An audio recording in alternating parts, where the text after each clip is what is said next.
narrow at the top, so when it's in plantar flexion, there's a narrower portion filling that same amount of gap, so there's a lot more inversion, eversion in plantar flexion than when you're in dorsiflexion.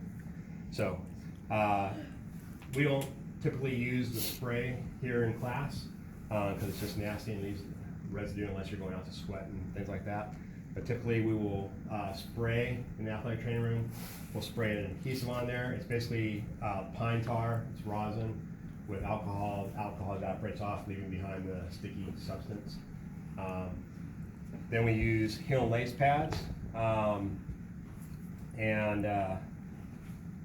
heel and lace pads are pads that are just like a polypropylene, real thin. They have some skin lube on there. They reduce the friction. If I just taped on here, and a lot of high schools go by without the heel and lace pads, but because of when he's out there running, the plantar and dorsiflexion would cause friction here at the laces and back at the heel. So we put those pads on the back and the front, and we won't be doing that in this class because we just make a mess basically.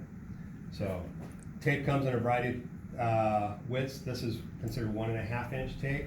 I also use it in 2 inch. Most of my staff prefers just 1.5. I don't know if anybody else uses the 2 inch other than me, but it's just a personal preference. So we want their foot dorsiflex the whole time. Pre-wrap. Want to just get that back around to itself. And the purpose of the pre-wrap is to cover the hairs and protect the hairs from being yanked out with the glue on the tape. So I want to bring it right down to the base of the gastroc, the meaty part of the gastroc there. And when you put this first anchor strip on, you want to go at an angle. The calf is tapering in. You want to go at a right angle to that. And then when you do that, the tape should lie on nice and smooth, come right back up to itself.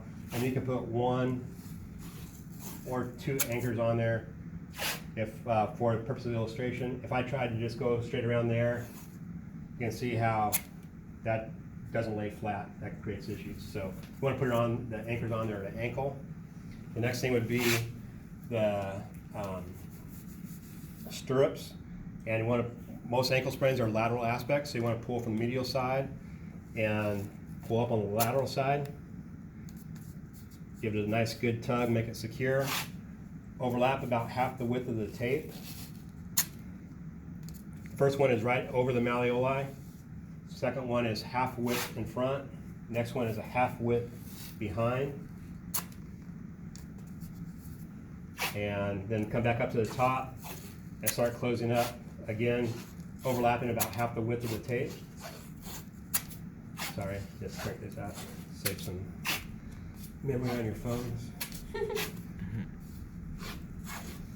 And you want to come down below the malleolus to about that point where the top edge of that last strip is in the middle of the malleolus. And now this is the tricky part. This is the figure 8 heel lock. And I started just anterior to the medial malleolus, straight down, come back up, and every time I cross here, I'm going to hit right where the leg and the foot meet. So this is my target. Going to cross there, come around. That's the figure 8. Started here, came around. That's the bottom of the 8. Top of the 8 is here. Now I need to get a heel lock on both sides. Go to the bottom of the foot, get a heel lock on this side, come back up and around.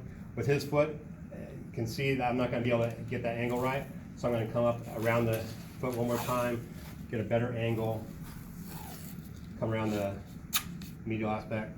And then the last strip is called the Cosmetic strip, and it just closes up and gives a nice clean line to the tape job. So that's your basic preventative ankle tape job. And when you're